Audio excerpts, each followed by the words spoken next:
The autumn of 1883 came down hard on the Montana Territory, the way it sometimes does when the land has made up its mind to test whatever is left of your patience.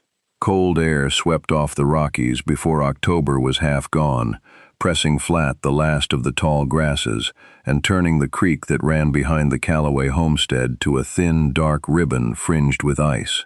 Into that brittle morning rode Owen Callaway, his 7-year-old son Eli bundled against his back on the second horse, both of them dusted with the road's pale grit.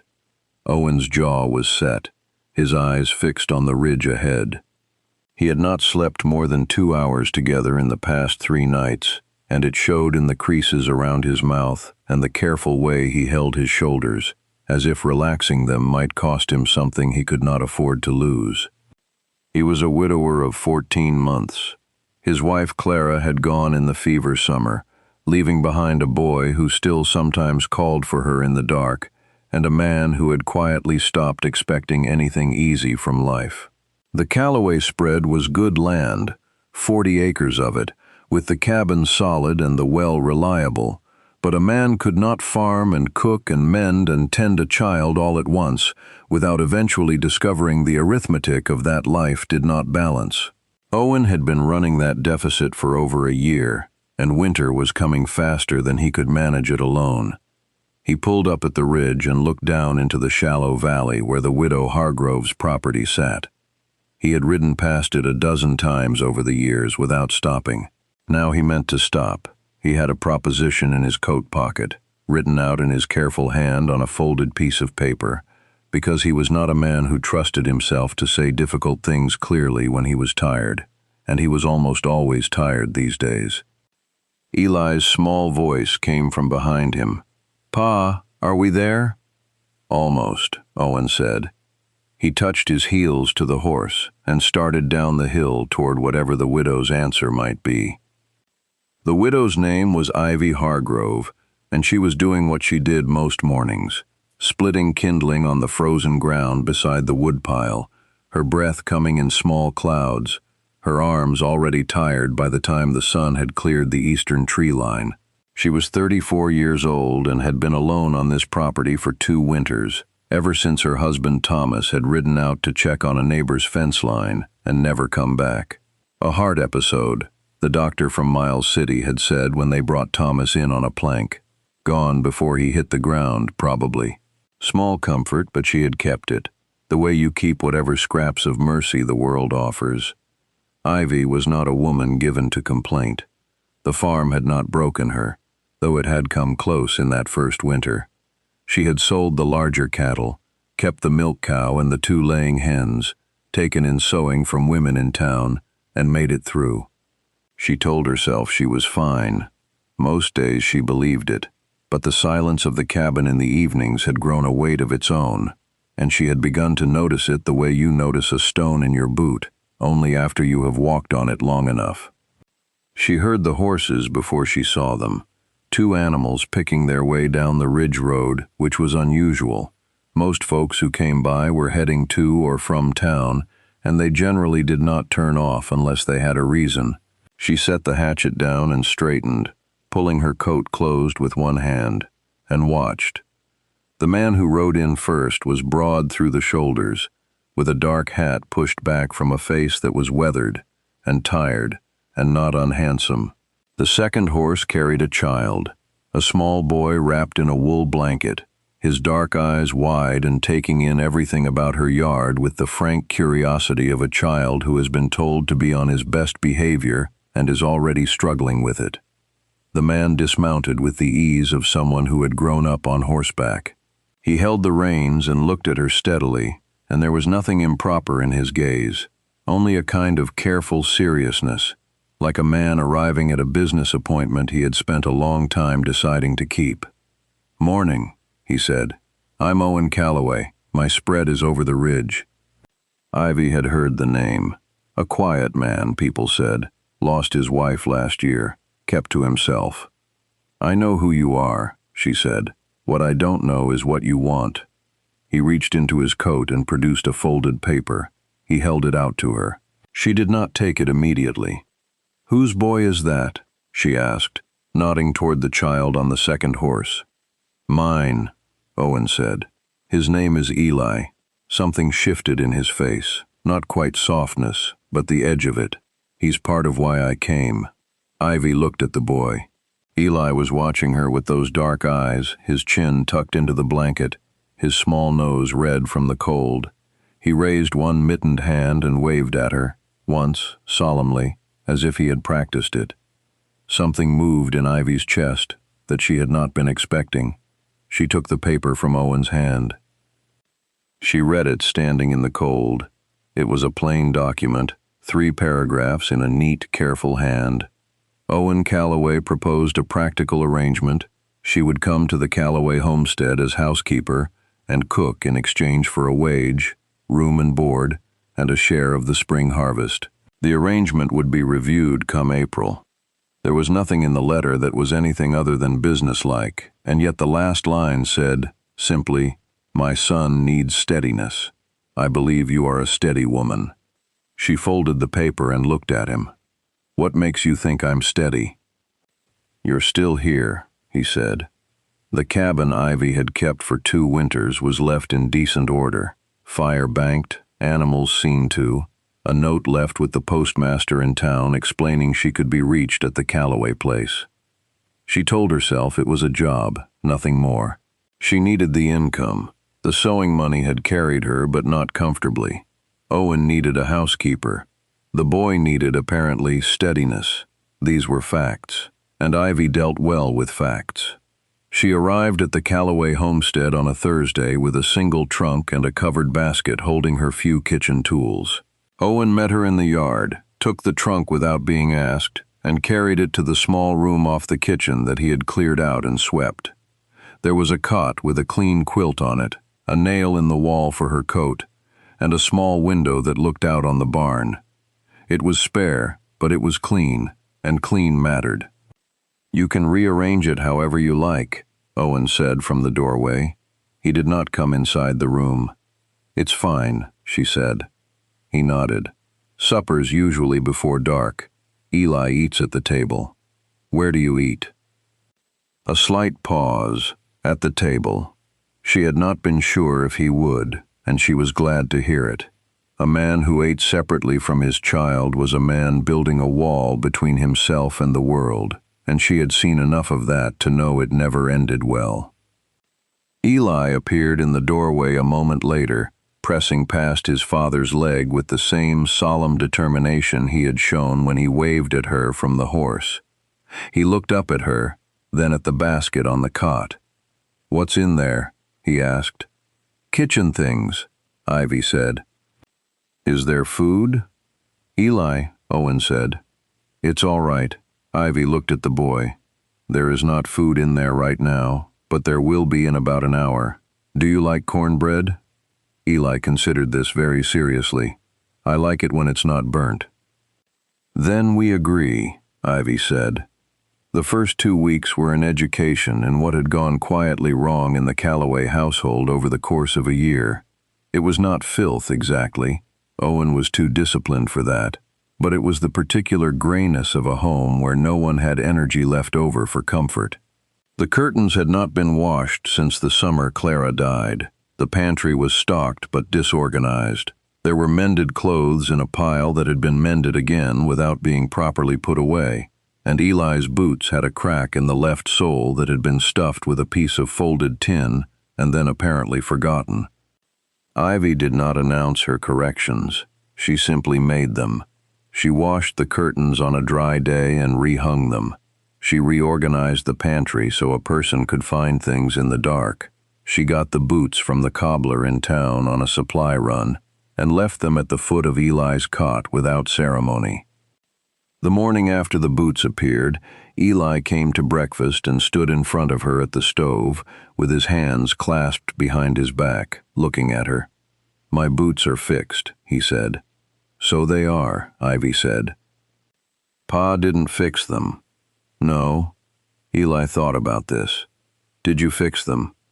"The cobbler in town fixed them. I just took them there." He thought about this for another long moment. "Thank you," he said finally, very formally. and then went to his seat and ate his oatmeal with unusual quietness. Owen said nothing about the boots at breakfast, but that evening, when Ivy was setting the table, she noticed that the wood box beside the stove was full. She had been filling it herself. Tonight it was overfull, stacked higher than it needed to be, and she understood without any word being spoken that something had been offered in return. She set down the plates and looked at that wood box for a moment. Then she went on about her work. Winter outside pressed at the windows, and the cabin was warm, and that was enough. By the third week, Eli had begun to follow her. Not underfoot, not demanding, but present in the way a child is when they have decided someone is safe. He would sit at the kitchen table while she cooked and arrange and rearrange the small objects there, the salt cellar, a button she had found in the curtain pocket, the metal cup he always drank from, into patterns that seemed to mean something to him. He rarely explained what he was doing, and Ivy did not ask. She simply let him be nearby. One afternoon she was mending a tear in Owen's work shirt, and Eli climbed onto the bench beside her, his small shoulder warm against her arm. "My mama used to sew," he said. "Ivy kept her stitches even. A lot of women do. She had a blue thread," Eli said. "I remember the color. Do you miss her?" The question came out before Ivy thought to stop it. But it seemed like the right question for the boy, the one that was already in the room. He was quiet for a moment. "Pa misses her more," he said at last. "I can tell because he gets quiet in a different way." Ivy looked at him, this small, serious person beside her. "You're a noticing kind of boy," she said. "Pa says that too," Eli said, as if the agreement pleased him greatly. That same week, the first real test of winter arrived, with a northwest storm that came down off the high peaks, like it was settling a grudge. 3 days of it, wind so sharp it cut through chinking and rattled the shutters all night. Owen spent those days in the barn when the weather allowed, and sitting at the table in the evenings, working through a worn ledger, tallying costs with a pencil stub that was nearly too short to hold. Ivy watched him one of those evenings without appearing to watch, and she saw in the set of his shoulders what she had already suspected. The farm was not failing, but it was close enough to the edge of failing that the view was uncomfortable. The land was good, but the cattle market had been poor, and there had been a broken harness and a farrier bill, and the small mounting disasters that arrive when there is only one pair of hands to meet them. She said nothing to him that night. But in the morning she told him that her trunk contained an amount of cash savings she had brought from her own farm, and that if he needed it for supplies before spring, she was prepared to contribute it to the household. Owen looked at her for a long moment. The stormlight came through the window behind him and caught the gray at his temple. "That's your money," he said. "I know what it is," Ivy said. "I'm offering it, not giving it away. You can repay it in the spring harvest share. Or not. Either way, the boy eats through February, which is what matters." He was quiet for a long moment. "I don't take charity," he said. "I know you don't," she said. "This isn't charity. It's a neighbor lending to a neighbor, which is what people on this land have always done. You can take it, or you can be proud. Either way, the winter's the same length." He took it, and Ivy noticed that he said thank you without looking away from her, which cost him more than the pride of the refusal, and which meant more to her than he probably knew. The 1st of December brought a different kind of trouble. Owen rode into town for a harness fitting and came back with a tightness around his eyes that had nothing to do with the cold. He took care of the horses, came inside, hung his coat, and sat at the table in a way that told Ivy something was wrong before he opened his mouth. "There's talk in town," he said. She went on, stirring the pot. "About what?" "About this arrangement." He said it flatly, without embellishment. "People are saying, there are those who think it's not proper, a widow living in a widower's house." Ivy let the silence sit for a beat. "What do you think?" she said. "I think it's practical," Owen said. "So do I," she said. "But Eli is at the schoolhouse 3 days a week. he said. And children carry what they hear at home. I don't want him to hear things. She turned from the stove and looked at him directly. Then what are you proposing? Owen ran a hand across the back of his neck. This was, she was learning, what he did when he was about to say something he had already decided, but did not find easy. I thought about it on the ride home, he said. I'd propose we make this arrangement legal. It would stop the talk. It would give the boy a steady home. And it wouldn't have to be anything you didn't want it to be. It was the last sentence that told her more than he intended. You mean we could marry and keep this the way it is? She said, practical. If that suited you, he said. She thought about it for the length of time it took to ladle the stew into 2 bowls and call Eli to the table. Then she said, ask me properly, Owen, not because you have to, because you want to. He was quiet through most of supper. Eli ate with the focused energy of a child who finds stew deeply interesting, apparently unaware of anything else in the room. After the boy was sent to bed, Owen sat at the table for a while, and Ivy washed the bowls, and the fire burned down some. Then he said, quietly, to the table, or to her, or to the winter outside, I would like for you to stay, not because of the talk. Because this house has been dark for a long time, and it isn't dark anymore, and I think that's you. I think that's been you all along. She dried her hands on the dishcloth and turned. Yes, she said. All right. He looked up.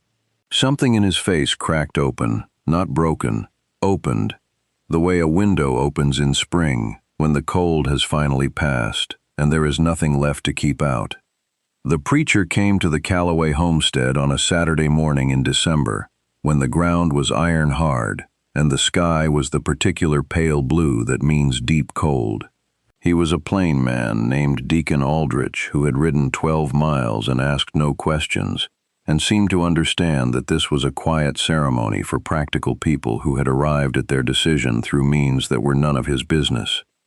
Eli stood beside his father in his good shirt and his newly soled boots, his hair combed down with water, his face carrying the expression of a child who understands that something important is happening and is determined to behave accordingly. He held a small winter-dried stem of prairie grass that he had found on the porch and had apparently decided was a flower.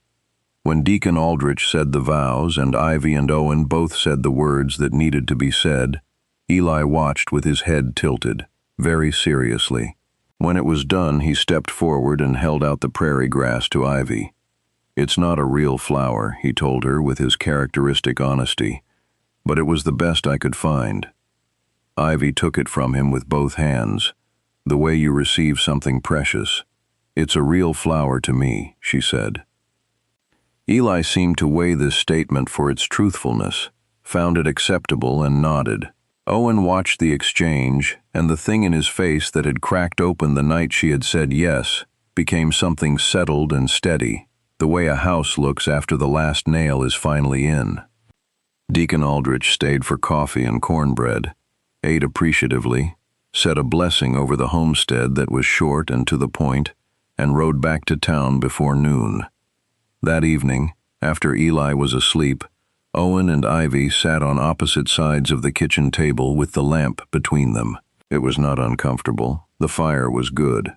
Outside the wind had come up again, but it was the ordinary wind now, the kind that means winter and not trouble. Owen reached across the table and set his hand over hers, once, briefly, and then pulled back. I'll build you a shelf, he said. For your books, I noticed you brought 3. I brought 4, she said. Then I'll make it wider, he said. Spring came the way spring always does in the territory, gradually, then suddenly, as if the land remembered at last what it was supposed to be doing. The ice on the creek broke in early March, and the mud season made the yard a misery for 2 weeks, and Eli came in every day wearing boots that told the story of where he had been in ways that Ivy had learned to read with amusement rather than frustration. The cattle did well in April.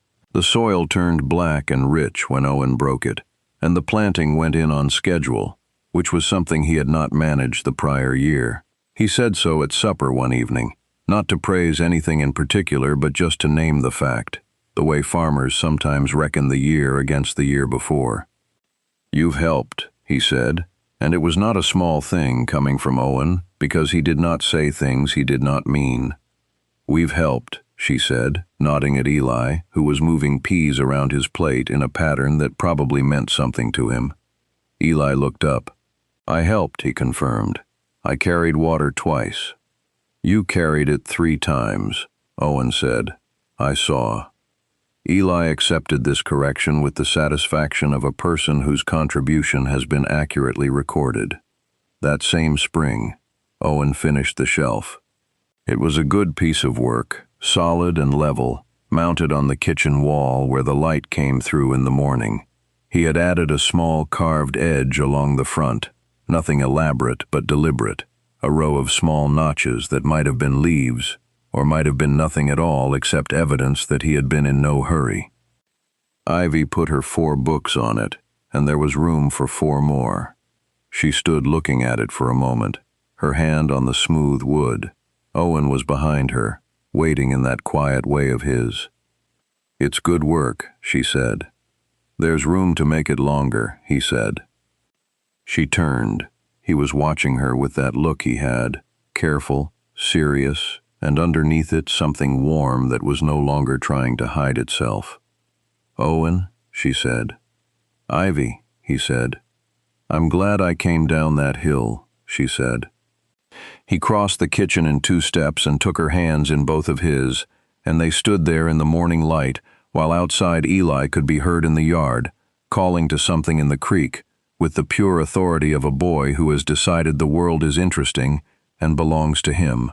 You never know when a door is going to open that you stopped expecting. Ivy Hargrove rode up to a stranger's homestead thinking about wages and practical matters, and what she found was a man trying to hold a life together with both hands, and a little boy who had been waiting, without knowing it, for someone to notice his boots. Owen Calloway brought a folded piece of paper to a widow's door thinking about survival, and what he brought home was warmth. There is a lesson in that, old as the land itself. We come to each other for practical reasons more often than we admit, and then we find, somewhere in the cooking and the mending and the carrying of water, that we have built something we cannot name until it is already done.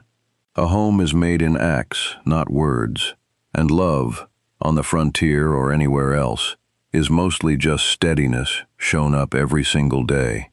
If this story touched you tonight, leave a comment and tell us. Have you ever made a practical decision that turned into a blessing you never expected? We would love to read your stories, and if you would like to join us for more journeys into the Old West, where ordinary people found extraordinary courage in each other, please subscribe and come back soon.